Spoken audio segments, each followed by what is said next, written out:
That time I got reincarnated as a demon lord, English, by LordedoMal44. 15 Don't lower your head, evolution, dream and future PT1. Well, I can't say I missed it, but I must admit that a prison cell can be quite comfortable once you get used to it. I'm not saying this to fool myself or anything, but I'm really starting to feel comfortable in this place, even if I don't know if it's good or bad. I will consider it neutral. Turning around, I looked in the direction of the three dwarf brothers and Kaijin, who shared the same cell as me. I felt a little guilty for putting them in this situation, but, well, I don't have any buts. I really feel guilty this time. I have nowhere to run. After all, in the end, it's my fault and mine alone. Sorry for getting you guys into this trouble, friends. I think it all turned out a lot bigger than I imagined. I ducked my head a little towards the four of them, not knowing if I should look them in the eye or not. I've lost friendships for getting people into trouble before, and the last thing I want is to see it happen again because I'm reckless with my actions and hurting potential friends with my actions. Even so, Kaijin's answer surprised me. Ha ha ha ha. There's nothing to apologize for, Rimuru Dono. The only thing I regret is that I didn't punch Vesta or two before you dumped him. The others seemed to agree with the Kaijin as they had smiles on their faces, and they had said something like that before, but I still felt a little guilty. I mean, a friend can tell you it's okay, but when you make them suffer punishment along with you, you can't help but feel guilty. Still, what really impressed me was, besides, Rimuru Dono, don't put your head down so easily. When you put your head down, everyone who follows you puts their heads down too, you know. And you're pretty strong, you know. So, just don't let those below you suffer, stand tall and protect everyone head on. That's what will make you a good leader. Kaijin's words seemed to hit me like a knife and I somehow lifted my head. I was immune to pain, but I felt my heart tighten at the thought of how my actions could hurt not only my friends, but also my subordinates. Which somehow felt so much worse to me. Maybe that was just my pride talking, but I feel like those words are true. I am a king now, not just any king, but the king of a nation of monsters and one that aims to become one of the demon lords that rule the top of the world. Even though at this moment I am still weaker than many of my future opponents, I could not let my actions make my subordinates suffer. After that, strangely enough, the silence ended up falling and, in the end, we ended up deciding to go to sleep and leave the other conversations for tomorrow. Even though I didn't need sleep, the three brothers and Kaijin did, and it didn't take a genius to see the weariness on their faces, other than the fact that they needed to get rid of their drunkenness. I decided to take advantage of the free time at night to review my plans, something I've been doing every day since the others needed to sleep, and I took the opportunity to see the notifications that Sabio gave me in the last few hours. When I saw that Hell training was finished, I had a great desire to see him to train a certain subordinate Kun as soon as possible, but I realized that there was another announcement that I hadn't heard before. Great Sage, could you pass on the last warning? Less than positive. Warning. Analysis of the dragon corpse temporarily identified as Storm Dragon, Veldora, has ended. Results presented. The analyzed body was confirmed to be a physical body corpse created artificially through magiculas belonging to the Storm Dragon, Veldora. Traces of the spiritual body and soul were not identified, indicating possible abandonment of the physical body. Skills and spells were not acquired. Cannot mimic, Veldora, greater than. It's not possible. Why that? Less than. Veldora is a spirit creature with high magic density. Besides the lack of the spirit body of the individual, Veldora, the amount of magic of the individual Rimuru Tempest is not enough to mimic the form Veldora, greater than. I think I understand. So, as Veldora must be an off-scale monster with the amount of magiculum that is simply monstrous and absurd, I don't have enough power to mimic his form. Which is totally understandable. In fact, it's surprising, when I think about it, the fact that I was able to mimic a form like Starstorm's Fang Wolf, which gave me really amazing power. I still need to explore this form to get a more concrete idea of all his powers, but I'm sure it could be my most powerful form right now. Still, am I really not going to gain anything after eating a dragon's corpse?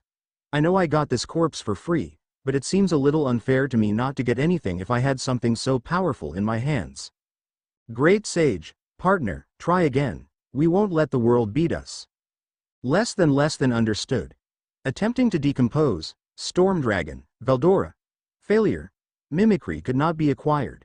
Trying again. Failure. Method for creating physical body could not be acquired. Trying again. Success. Skill, storm magic, was acquired successfully. Greater than. That. I knew the sage would not let me down. Someone who has fought the world to give me a name wouldn't allow the world to win at a time like this. That's just what I'd expect from. Less than trying again. Success. An evolution has been successfully unlocked. It is now possible to evolve into a superior slime form based on the Storm Dragon corpse body. Greater than. My partner. Evolution. Wasn't it over when I got the skill? Sage. Are you more greedy than I am? It's okay. I have no problem with that. You can have all the greed you want, Sage. We are both partners and partners have to support each other in everything, be useful to each other and help each other always. Less than. Greater than. Well, let's go back a little. There's something I don't understand. You said there was an abandonment of the physical body? What does this mean exactly? Less than spirit creatures can only exist in the physical world through the use of a vessel that stores their spirit bodies. Otherwise the expenditure of spells would be too high and their forms would be undone. As a true dragon, the individual named Veldora seems to follow the same rule. However, the corpse, previous vessel of the spirit of the Storm Dragon, Veldora, appears to be constructed through the use of magicules. This same vessel appears to be empty, with no traces of her spirit body or soul present, which indicates that the entire spirit body and soul successfully left her body, leaving only a corpse behind. Greater than. I see, but wouldn't that mean that Veldora is still alive? Did he escape through the giant hole we saw? Less than. It's the most likely hypothesis. Greater than. So is there still a calamity dragon loose out there that could wipe out everything in its path? Wouldn't that mean I've been in danger all this time? We have to get stronger urgently. Less than. Greater than now. Let's see the information about what I won.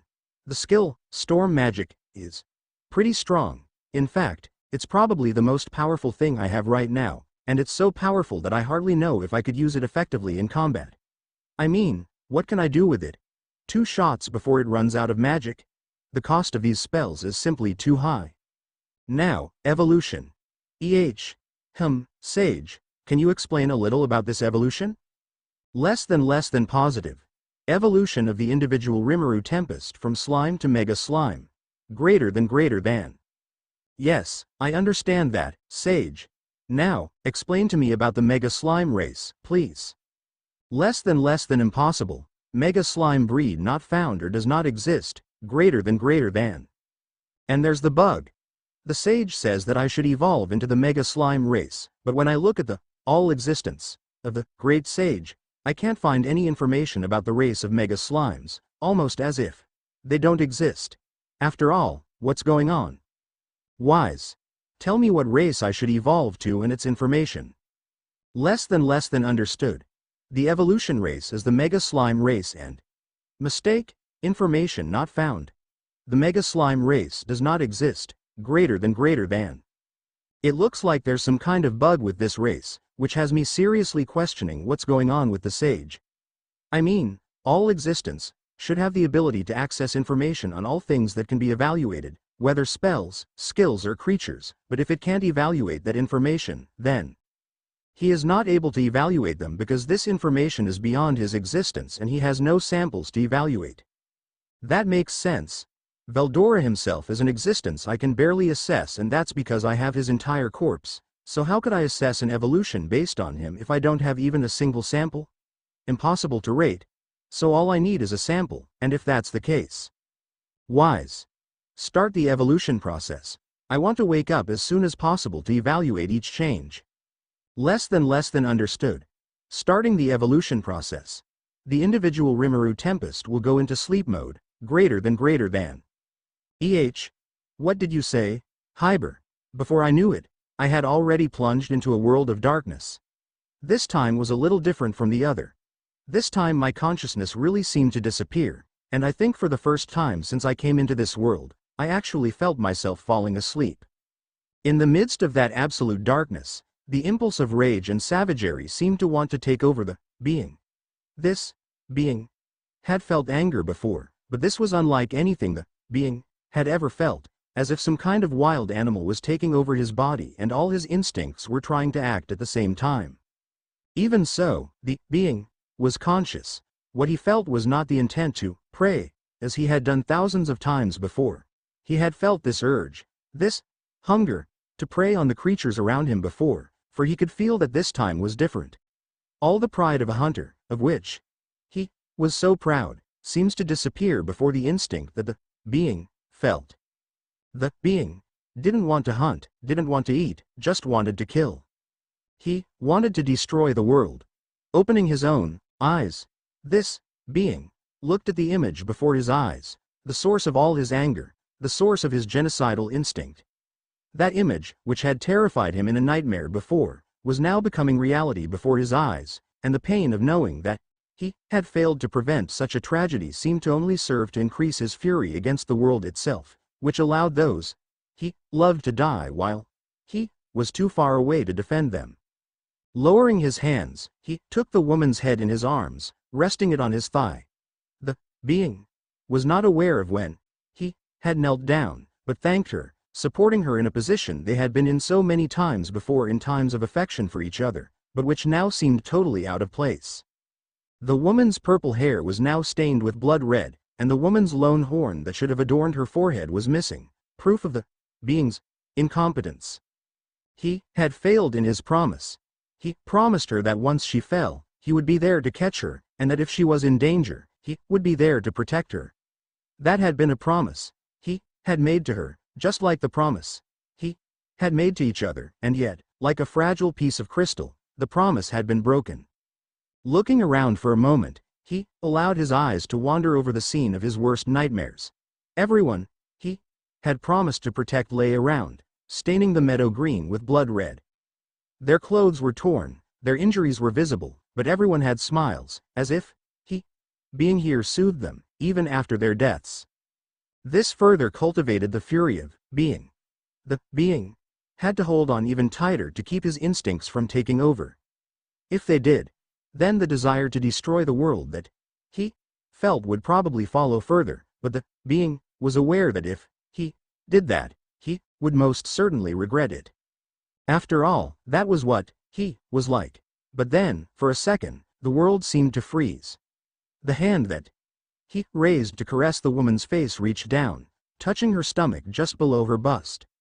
A wet liquid was in that spot, but when the hand lifted, he saw that there was no color, proof that what he touched was not blood, and so when he thought of who the woman before him was, only one thought came in his mind, which made him even more furious. A slime. A dear slime had died that day. Upon realizing that even more of his most precious figures had died, he tried once again to succumb to this instinct and destroy all things around him. But how could this being allow this? He was anything but mean, so he had to put up with it, even if all the instinct and pain sent the world to hell. And then he fell into despair once more. Lowering his hand again, he touched the woman's stomach, but found nothing in its place. The woman was dead, that was a fact, and the little slime she carried around so much had been killed too, and he was more than aware of it. Even so, not seeing the glow of a soul inside the woman's body, he felt that the whole world around him crumbled, without having any further importance. Of the two souls that should have been inside the woman's body, neither had her glow, proof that her light had already gone out. He couldn't take it anymore. A part of his very essence had been destroyed today, his own body, but imagining that he had lost a part of his own soul made him feel the absolute terror of where his actions had taken him to this day. The price he had to pay made him go crazy, and in the midst of it, he lost all the sanity he had for his instincts. He got up. He let his anger and instincts take over his body. He began to convert all that he had, whether within him or around him, into power. Power to destroy the world. He stood up, and the world would be predated. No, the world would be dead. The being tried to stop him, but he would not listen. He, taking all the power he acquired, silenced the being within himself, ignoring all his logical arguments. Now was no longer the time for words, It was the time to destroy the world around him, and with that conviction in mind, he stood up. So, just like any other part of this doomed world, which hurt the wrong creature, the being found itself submerged in darkness and oblivion, unable to function for anything that it didn't want. The being forgot who he was. The being ceased to feel. The being ceased to exist, and only he remained in the entire world. That was Rimuru Dono. Are you okay?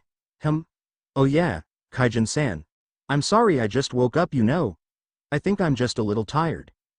Well, I'm not lying. I literally just woke up from my evolution. Despite that, the dream I had. Feelings. Those sensations. And that woman. It all felt more real than I'm used to. I'm pretty sure I've never seen that woman. I don't even have a human form yet, and mostly I don't know any other slime besides myself, so that couldn't be me, could it? Well, nothing changes my mind that this was just a bad dream. Now I'm awake and everything is fine. Well, anyone would be tired after sleeping 3 days straight. 3. What do you mean, I slept 3 days? Sage, what is this talk that Kaijin is talking about? You didn't say I would be unconscious for so long? If I had known. Well, I would have waited to do the evolution when I got back to my village. Do you have any excuse for that, Sage? Less than positive. The reason evolution was deemed necessary is greater than. Anyway, I'm glad you woke up, Rimuru Dono. Today is our judgment day. There is